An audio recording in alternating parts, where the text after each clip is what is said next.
Hello guys, कैसे उम्मीद करते हैं आप सब बहुत बेहतर और स्वस्थ होंगे। और देखिए, कब पार्ट या इम्प्रूवमेंट एग्जाम जो 23 अगस्त से स्टार्ट हो रहा है, उन सभी बच्चों को चिंता करने की कोई जरूरत नहीं है। खास करके मैं ये बता दूं, मैथमेटिक्स का बहुत ही इम्पॉर्टेंट जो है वो क्वेश्चन का सीरीज मैंने दे दिया है। उसे जरूर एक बार एग्जामिनेशन से जाने से पहले आप सॉल्व जरूर कर लोगे, क्योंकि बहुत ही इंपॉर्टेंट क्वेश्चन का वो सीरीज है। वही क्वेश्चन को अगर आप सॉल्व कर लोगे तो आप सारे क्वेश्चन का सॉल्यूशन बहुत ही आसानी से कर लोगे। पहली बात मैं यहां पर जो इस वीडियो में बताना चाह रहा हूं, वो आपका जो आप सोचेंगे, जैसा आप सोचेंगे रिजल्ट आपका वैसा ही निकलेगा। आप रिजल्ट अगर पॉजिटिव सोचोगे तो मैं सबसे पहले बताता हूं कि आपके रिजल्ट जो है वो आप पास हो जाओगे, अच्छे मार्क्स आप लाओगे। लेकिन ये कब होगा? जब आपकी सोच जो है वो बेहतर हो, पॉजिटिव हो कि मैं पास हो जाऊंगा। देखो, इस चैनल पे जब भी मैं बात करता हूं तो पहले ये बात करता हूं, आपकी सोच पर ही सारे संसार के नियम लागू होते हैं। जी हाँ फ्रेंड, जैसा आप सोचोगे फसल वैसे ही काटोगे। यहां पर कंपार्ट और इंप्रूवमेंट वाले बच्चों के लिए मैं कुछ बातें बता रहा हूं, उसको जरा ध्यान से देखो और उसे समझने की हम लोग कोशिश करते हैं। तो सबसे पहले जो इंपॉर्टेंट जो टिप्स जो बता रहा हूं कंपार्ट या इंप्रूवमेंट एग्जाम 2022 में जो दे रहे हैं उन बच्चों को मैं बता दूं कि सबसे पहला आपका एम या होना चाहिए, हमें पास होना है। बहुत से बच्चे ऐसे सोचते हैं, अच्छा ठीक है पास हो जाएंगे ना, अच्छा इस क्वेश्चन को सॉल्व कर लेंगे ना। बहुत ऐसे बच्चे होते हैं जो लास्ट टाइम में प्रिपरेशन करते हैं, वो बच्चे भी फंस जाते हैं। लेकिन कुछ ऐसे बच्चे, अगर आप थोड़ा बहुत पढ़े हुए हो, आपने पढ़ाई अगर किया है तो आप फंसते नहीं हो, आप निकल जाते हो। लेकिन सारे बच्चे वही काम करना चाहेंगे तो नहीं होगा। तो सबसे पहला एम या होना चाहिए, हमें पास होना है। ये मैंने ब्लैंक इसलिए छोड़ा था क्योंकि आपका मेन एम क्या होना चाहिए? पास होना।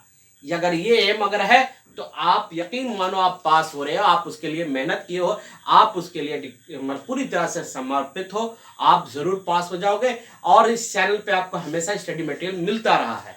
दूसरी बात, रिवीजन कर ले। देखो, रिवीजन बहुत इंपॉर्टेंट है। आप तो मैंने पढ़ा भी, आपने एग्जाम से पहले भी पढ़ा था। इस पीरियड में सिर्फ 1 मंथ में क्या किया आपने? रिवीजन किया। लेकिन रिवीजन जैसे करते हैं तो बहुत से बच्चे कहते हैं उस पूरा क्वेश्चन को ही लिख लेते हैं। नहीं, रिवीजन का मकसद यह होता है कि पॉइंट वाइज लिखो, छोटा छोटा पॉइंट लिखो। जैसे मान लो कि हम सरफेस वॉल्यूम ऑफ एरिया 10 की बात करें तो आप लिख दो वॉल्यूम ऑफ कोन। चलो, इतना ही आपको फॉर्मूला याद होगा, ठीक है। सरफेस एरिया ऑफ क्यूबाइड, इस तरह का छोटा छोटा पॉइंट का लिख लो तो वो चैप्टर आपको पूरा रिवीजन हो जाएगा, क्योंकि फॉर्मूला याद है तो आपको एक्सरसाइज भी आप आसानी से कर लोगे। या फिजिक्स में भी कि what is the properties of light, तो पहले लाइट आप लिख दिया, लाइट स्ट्रेट लाइन, मतलब यहां से हो गया। या प्रोग्रेसिव लाइन को यूज करता है, जो भी चीज है, या पॉइंट वाइज छोटे छोटे पॉइंट आप लिख सकते हो।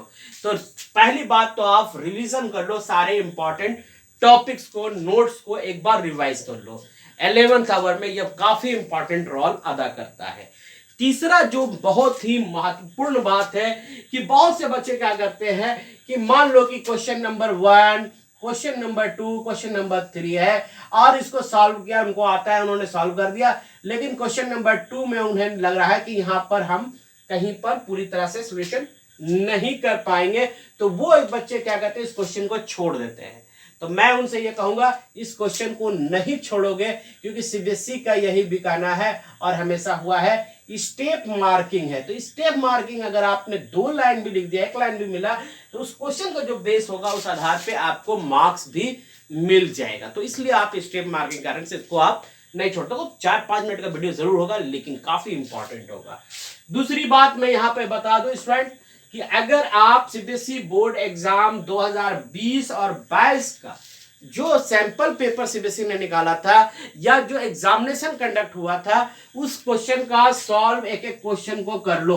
2020 और 22 दोनों साल का मैं कहूंगा ये जरूर कर लोगे। बहुत से बच्चे 22 में भी, इसी बच्चे को तो मैं एग्जाम में नहीं लिख पाया जिसके कारण फेल हुआ, इसको छोड़ दो। नहीं, ऐसी गलती आप ना करें। 20 और 22 को जरूर सॉल्व करके देखो, उसके बाद आप एग्जाम देके आओ, फिर आप बोलोगे कि हाँ सर कैसा एग्जामिनेशन रहा आपके बताए हुए पर। दूसरी बात मैं यहाँ पे कहूंगा, देखो यहाँ पर इस चैनल पे पूरी तरह से सीबीएसई से अपडेट के साथ साथ यहाँ स्टडी मटेरियल भी प्रोवाइड हो रहा है, सारे चीज आपको प्रोवाइड हो रहा है कम पार्ट के लिए भी। और 2023 में जो एग्जाम देने वाले हैं 9, 10, 11 और 12, दूसरी एक खुशखबरी और दे दूं, एनसीईआरटी घर भी आपका अब तैयार हो गया है स्टडी मटेरियल देने के लिए। सो स्टूडेंट वीडियो को लाइक एंड शेयर करोगे, अगर उस चैनल का लिंक भी दिया हुआ है उस चैनल को जरूर सब्सक्राइब कर लो। एनसीईआरटी घर को सिर्फ स्टडी मटेरियल मिलेगी और वहां पर लाइव क्लासेस भी होगा, वीडियो के माध्यम से भी आपको क्लासेस मिलता रहेगा। पांचवा सबसे बड़ा इंपॉर्टेंट बात कि आपको कम से कम 4 साल का प्रीवियस ईयर्स का क्वेश्चन को आपको सॉल्व कर लेना होगा। अगर आपने 4 साल का प्रीवियस क्वेश्चन सॉल्व कर लिया तो यकीन मानो आप पास करोगे, चाहे आप मैथ्स में आपको कम पार्ट लगा हो, चाहे एसएसटी में लगा हो या किसी में भी लगा हो। और ये सिर्फ कम पार्ट वाली बात नहीं कर रहा हूं, कोई भी क्लास सेशन का एग्जाम हो, अगर आपने प्रीवियस ईयर्स का क्वेश्चन आपने बना लिया तो समझो सम टाइम में, कुछ समय में और कम समय में आपने अपने आप को रिवीजन कर लिया। लेकिन याद रखो कि सैंपल पेपर एक बार अपने से बना लो।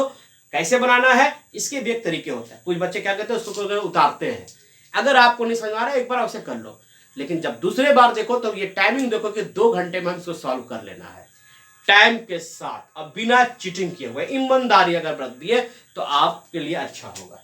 दूसरी बात, जो छठा पॉइंट जो है, जो मैं हमेशा कहता हूं, थिंक बी पॉजिटिव। अच्छा सोचोगे रिजल्ट अच्छे आएंगे। तो स्टूडेंट्स वीडियो को लाइक एंड शेयर करो और फिर मिलते हैं नेक्स्ट वीडियो में और एक अच्छी अपडेट के साथ और स्टडी मटेरियल के साथ। फिर मिलते हैं नेक्स्ट वीडियो में। जय हिंद, जय भारत।